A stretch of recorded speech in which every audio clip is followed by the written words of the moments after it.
Hi, everybody. I'm Maria DeSimone, a professional astrologer. Welcome to my channel and welcome to one of the latest videos in my series on planetary returns.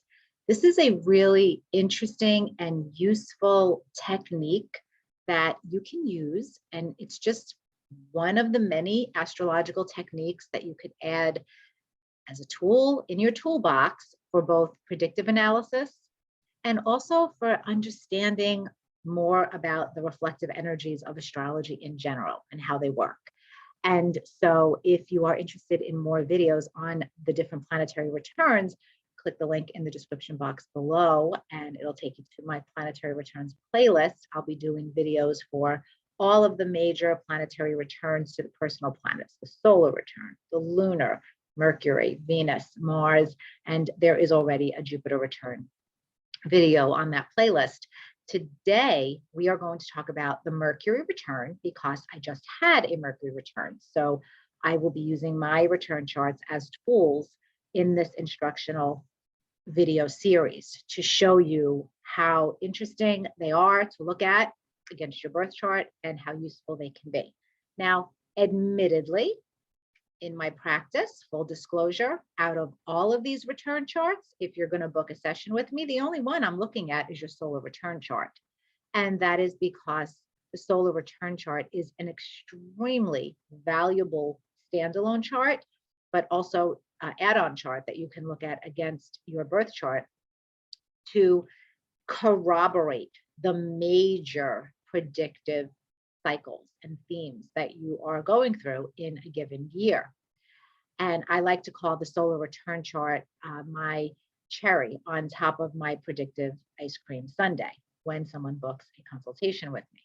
And I certainly advise everybody to look at them, track them over the years and include them in your analysis, at the very least for yourself.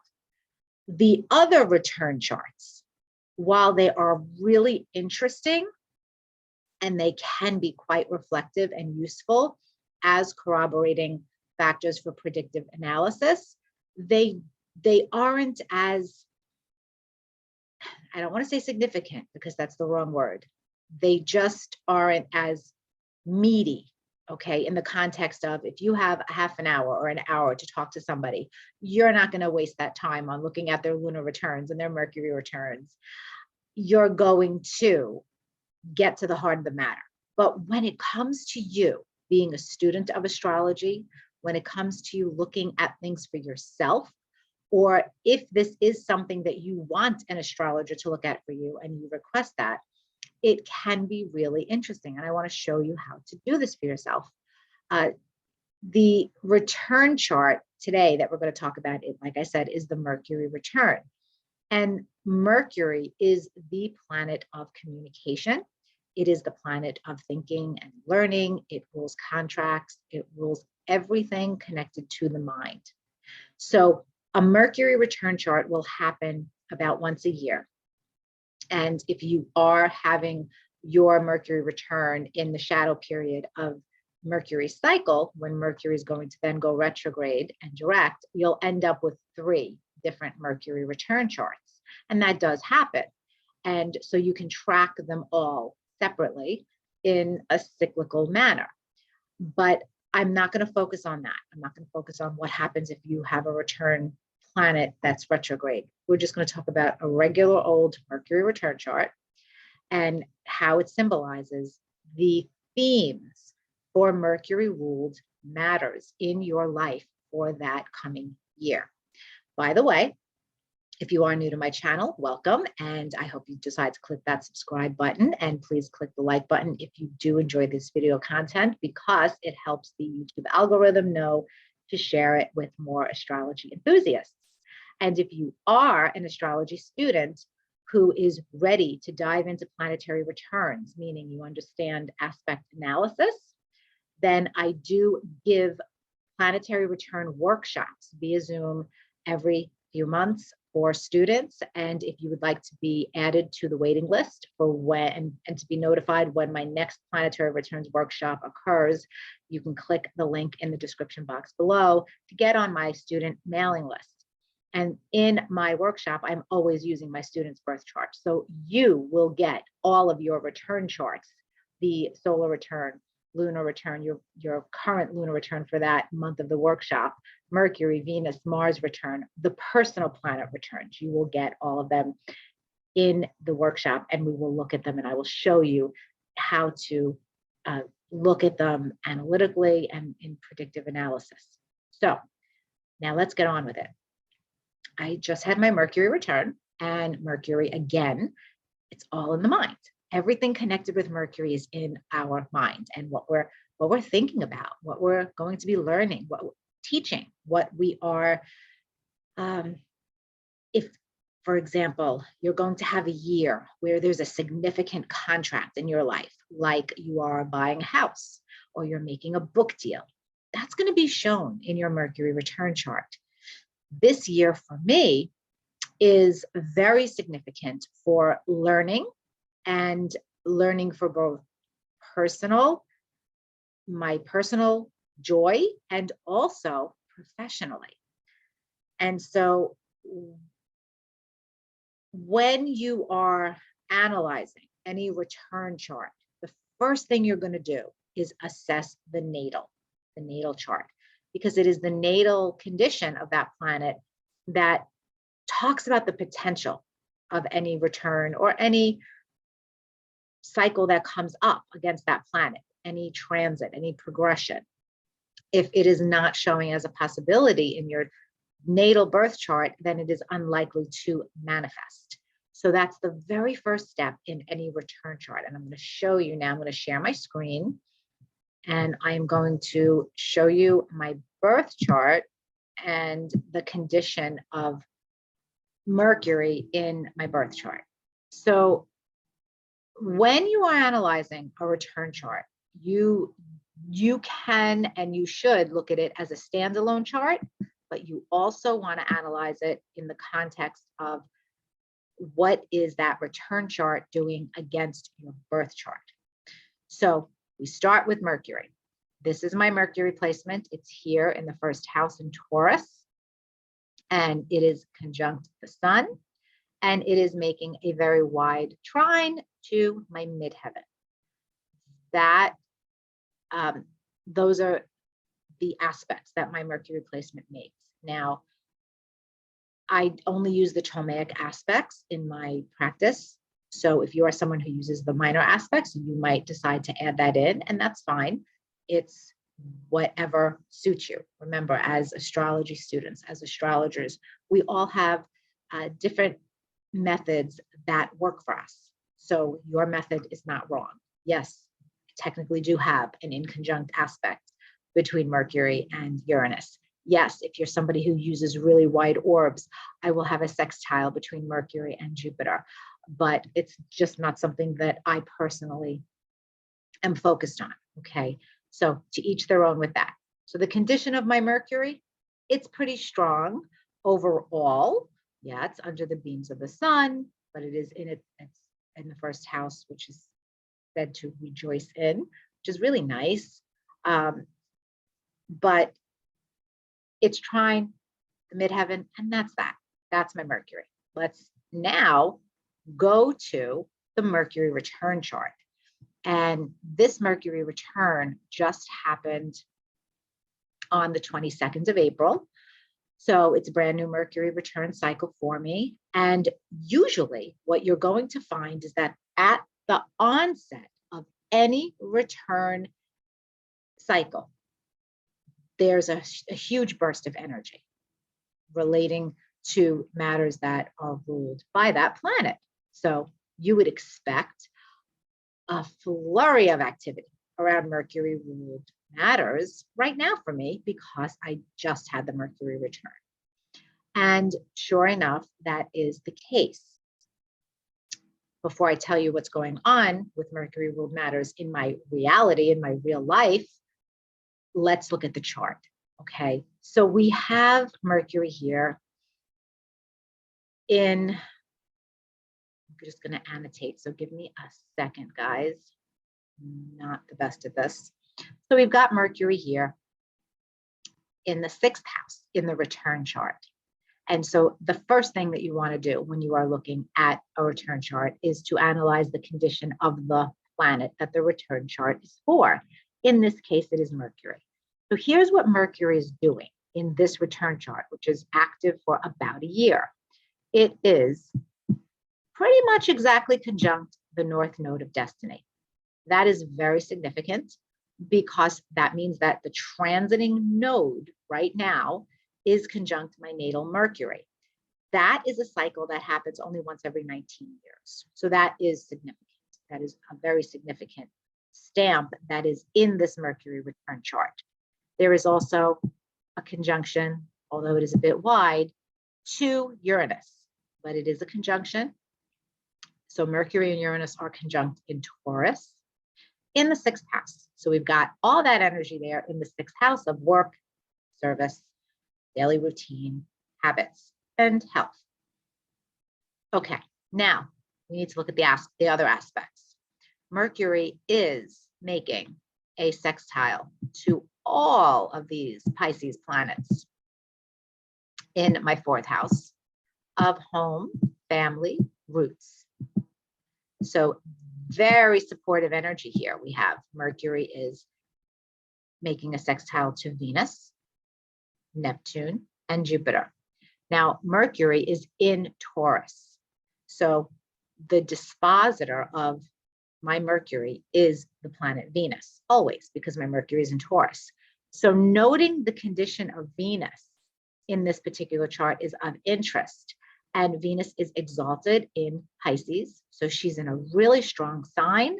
And she is also conjunct an angle. She's conjunct the 4th house cusp. So she's angular. Angularity is always significant in natal chart analysis, in looking at the return charts as well. Angularity can be very significant.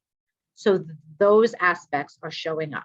Now, in addition, talking about nice aspects, Mercury is also trine, very nice supportive aspect, to both the moon and Pluto, which are in a tight conjunction in this return chart in the 2nd house of finance, income, possessions, talents, and self-worth.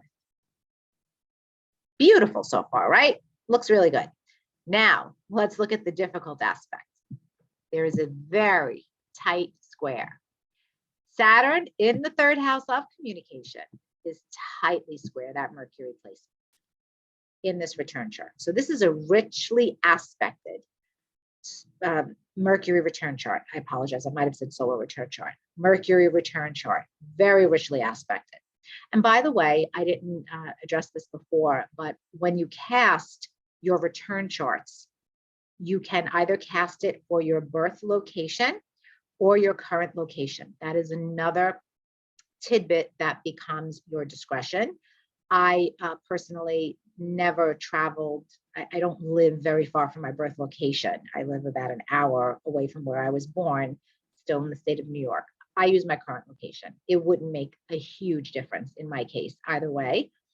But you may want to experiment with that and use either the birth location or your current location. When I do return charts for clients, I typically use their current location, although I sometimes play around with just the birth location.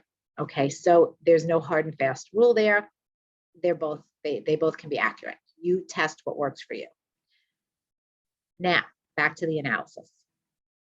So we've got all these aspects here. Lots going on with Mercury, right? And we want to, after we consider the aspects that Mercury is making, we want to talk about, well, what houses are ruled by Mercury in the return chart. And in this return chart, Mercury rules the 7th house of partnership and the 10th house of career. By the way, I forgot to mention Mercury is trine, the midheaven in the Mercury return chart, just like it is in my natal chart. Okay, so that could be significant. Now that we've covered all of that, we want to talk about, well, what does all of this mean potentially for Maria in her Mercury return year for Mercury ruled matters? Well, it does appear that there's going to be a significant Mercury year ahead because of how richly aspected Mercury is. And most importantly, in my opinion, the conjunction between the North Node and Mercury and that square between Saturn. Very karmic, like serious karmic Mercury stuff, I believe, is happening over the next year. And what does it relate to? It would relate to learning. It would relate to learning new topics, new information that would theoretically impact my work, how I do my job, and ultimately my career, and how I talk to clients, because I am in a business where I see clients, and the seventh house is not just your marriage partner, it is clients. So there appears to be a big impact here with work and career and habits and how I do my job, my daily routine. Very interesting, but it's not easy because whatever I'm doing here, it's going with Saturn square Mercury. It's suggested that it's going to require a great deal of mental effort, and it will be a slow process to get all this information in, to learn whatever it is that I'm learning, and then to share it and integrate it professionally. And it may be a little bit difficult, may not be easy, not with Saturn square Mercury, that's for sure. And yet there is an element of fatedness and destiny with Mercury conjunct the North Node. The last time I had Mercury conjunct the North Node 19 years ago, that was when I started studying astrology. And I had no idea at the time that that would lead me to my profession, to my life calling, but it did. So right now, very interesting. For the past couple of months in particular, I have become extremely interested in Hellenistic astrology, which is traditional astrology. And I've always been intimidated by it. I have always been intimidated by horary astrology and Hellenistic astrology in particular, because it is very technical. And I never felt that I had the intellectual bandwidth to study in depth these particular branches of astrology, nor excel at them. So I stuck to what I was good at, modern astrology. And that has been my wheelhouse for almost 20 years as an astrologer. And I love it, and it works, and it's beautiful. And yet, intellectually, I'm looking for more now. I'm looking to learn something more as an astrologer. We're always students, all of us. And so I have been drawn very, very deeply to studying Hellenistic astrology formally. For me, the way that I learn with my traditional Mercury and Taurus is I prefer formal learning. Schools, courses, that's what I prefer. So I did, right at my Mercury return, right as the North Node is conjunct my natal Mercury, I enrolled in Chris Brennan's Hellenistic astrology course. And I'm so excited about it, but I'm also extremely intimidated because this is a lot to learn. This is a real meaty course, and it is not, I am out of my element, Mercury connected, okay? This is all new. Now, isn't it interesting that Uranus rules astrology? And here I am with Uranus conjunct Mercury in the Mercury return, and it's in my 6th house, which is my work, my daily habits and routine. And really that square talks about the intimidation. It also talks about how seriously I'm going to be taking this course in the 3rd house, how Slowly, I will be learning this information, but eventually, I do believe that I will be successful at integrating Hellenistic traditional astrology into my practice as an astrologer with my modern techniques. And it does show in the Mercury return chart. It's just really fascinating. Now, the other big Mercury thing that I'm doing has to do with, if you watch my Jupiter return video, you'll see in that video that part of the Jupiter return energy is I'm getting dual citizenship. I'm becoming an Italian citizen. I was born in America, but my father was born in Italy. And so me and my siblings, my children, we all have the right by bloodline to become Italian citizens. And I have hired an attorney at my Jupiter return to go ahead and move forward with that citizenship. At the same time, I enrolled in Italian school. And that is another Mercury ruled activity. And that is showing as something that's going to continue for me, because the fourth house is home, family, and your roots. And the language is the language of my nativity, of my heritage, of my culture that I was born in. And I am seeing the sextile here between Mercury and the North Node of Destiny to Venus, Neptune, Jupiter.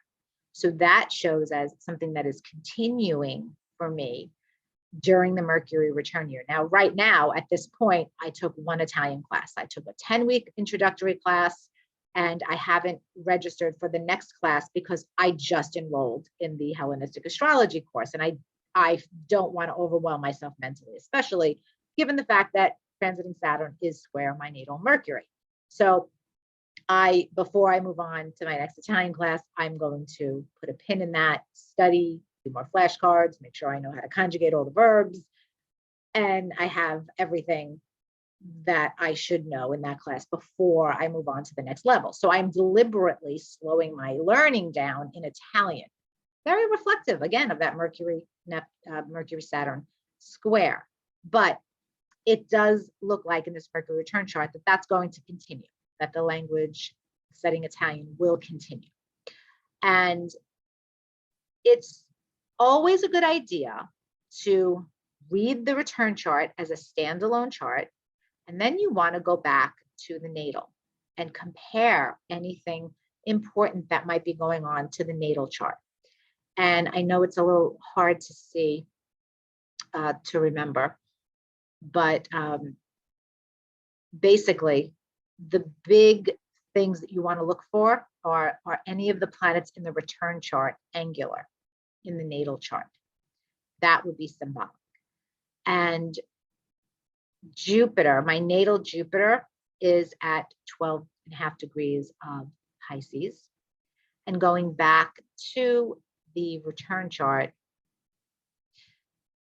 Mars in the third house is conjunct my natal Jupiter, and that amplifies the ambition to learning the language, to learning new information and studying, okay? And it is also conjunct Venus. Natal Jupiter is conjunct Venus, and my natal Jupiter is close to the angle of the Mercury return here at the bottom of my chart, suggesting that I am really doing a tremendous amount of learning and studying quietly, on my own, at home, without fanfare. And I will be doing that all year long. Now, another technique when you're looking at the return charts is you want to, after you analyze the planet that you're looking at the return for, so in this case, Mercury, you then want to look at the houses that the planet rules, which we did, in this case, the 7th and the 10th, but you also want to analyze the return ascendant, because that is very indicative of your energy connected to the return chart.